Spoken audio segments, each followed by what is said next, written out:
Dear Hadia, thank you for being here. Can you please tell us who are you and what is your story? Thank you so much. My name is Hadia and I'm a 22-year-old Afghan women's rights advocate from Afghanistan. My life started not very easy. I was born and raised in a refugee camp in Pakistan back in 2000. After the 2000, when I was 1 year old, my family returned to Afghanistan after the Taliban regime collapsed, the first Taliban regime. After continuing my studies in Afghanistan, I was born and raised with the idea that education is a privilege, freedom is a privilege, and I should use the most and take the most benefit out of the freedom that I am given. Unfortunately, when I turned 22, when I turned 21, my country fell into the hand of the Taliban again. I lost all my freedom.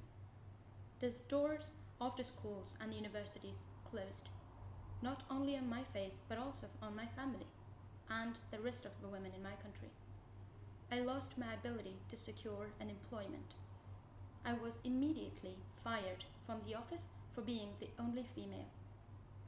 I lost the opportunity to get into the bus to get evacuated from the country. That is my story.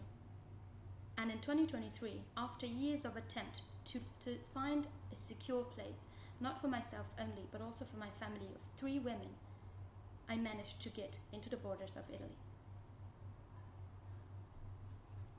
Perfect, thank you so much.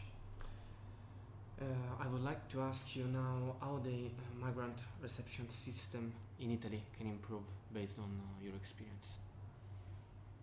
The migration system of Italy, similar to any other countries when the chaos happened, didn't function as expected.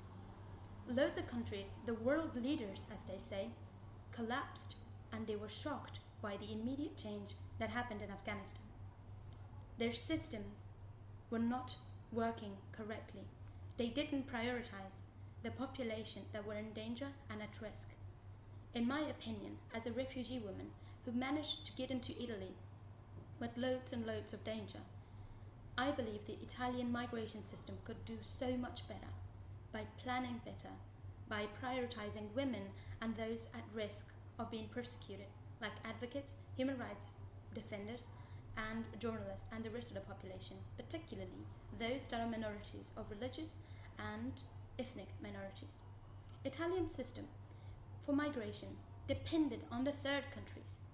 On the day of evacuation, they only evacuated those that could manage to get into the airport, not thinking that there are women, that there are girls that are unable to cross the streets that are secured by the Taliban.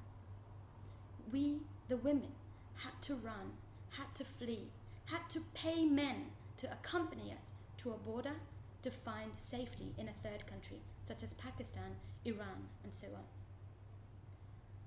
Afterwards, when we reached the Pakistan, the Italian system, not only that they didn't assist the refugees directly, but they relied on the third country system that made it even more bureaucratic.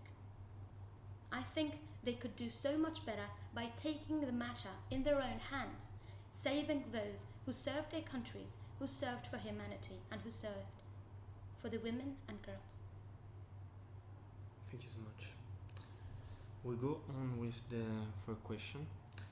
I wanted to ask you, what are your desires for fulfillment in the future? I've always been a career-oriented woman. Since I was born, I've always loved the idea of experiencing new things, having adventures. I was always excited to see what the future holds. I had plans, I had written plans to be able to educate myself in the biggest universities around the world, not knowing that one day this right of me, this right of education will be taken away from me. But still, all of these crises have not and will not stop me from dreaming big. Even in the refugee camps where I stayed in Pakistan for 1 year, I didn't stop dreaming big. I applied for universities. Loads of them rejected me. Why? Because I didn't have the money to pay for the language proficiency courses. That makes no sense. But I got accepted to university and still, from the refugee camps, continuing my education, and I'm almost there to finish my master's degree.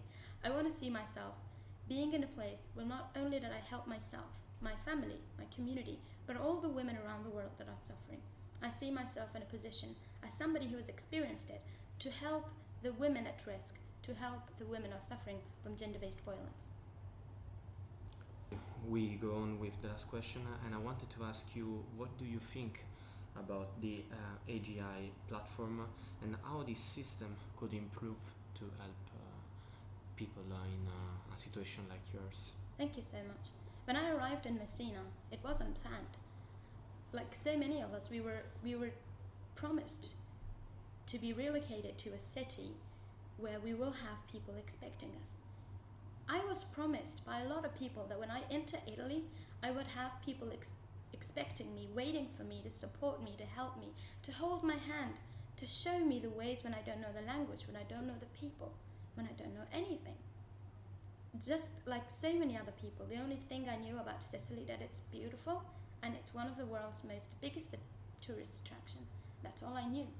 I didn't know the struggles that comes with being a refugee in a place like Sicily, particularly in a place like Messina.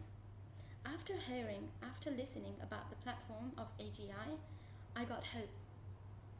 I'm really hopeful for the fact that such NGOs, such institutions exist that are particularly aiming for supporting women and people who are refugees and who are looking for opportunities to grow their network, to enjoy the benefits of career and educational opportunities and job.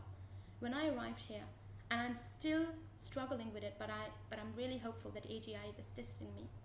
I didn't know where to go to apply for a job, how to provide for my family, how to continue my education, not only for me but also for other women that are asking me for help. Those who think that just because I speak English, I might be able to make it work everywhere, but it's not the same in Sicily. I'm really grateful for the fact that these institutions can do so much better. First, by coordinating with NGOs that evacuates refugees. In this way, not only that they would be able to identify the refugees that are professionally really advanced and are looking for opportunities to grow in Italy, not only, but also not to abandon them and to help them with a pathway to improve in their life. Secondly, I suggest for the AGI to particularly look for the refugees in their own regions, to help them and to provide them with educational and career consultancy. How and where should they go? Not everybody is blessed to know the system of a country they go to. And the fact that they are there to consult us, it is a big thing, and we're very grateful for that. On behalf of the whole AGI community, I would like to express my thanks for you participating in this interview, and wish you the best for the future. Thank you very much.